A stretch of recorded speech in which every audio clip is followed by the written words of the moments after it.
এই প্রেম সাম্রাজ্যে, এটার নাম প্রেম সাম্রাজ্য। এখানে কোনো বিবাহ প্রথা থাকিবে না। মেয়া বিরাজি ক্যা করেগা কাজী। ছেলে-মেয়ে, ছেলে-ছেলে, মেয়ে-মেয়ে একসাথে বসবাস করিতে পারিবে। লিভ টুগেদার, গেট টুগেদার করিতে পারিবে। তাইলেই তোমরা সুখী হবে। আর BBC, bar, brothel and casino এই ৩ টাকে বৈধ করে দিতে হবে। তারপর আরো সময়ে, সময়ে আমি তোমাদের পরামর্শ দিব।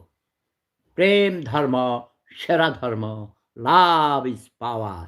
আগামী দিন আমরা বিপ্লবী সরকারের রূপরেখা জানব, বিপ্লবী সরকারে কারা আছে সেগুলো জানব। বাট রাষ্ট্রপতি শাসিত সরকার হবে, দ্বিকক্ষ বিশিষ্ট পার্লামেন্ট হবে। ঠিক আছে? বাংলাদেশকে ১১টা প্রভিন্সে ভাগ করতে হবে। Decentralisation of administration, decentralisation of power. এগুলো ধাপে, ধাপে আমি আরো বলব। আপাতত বিদায়।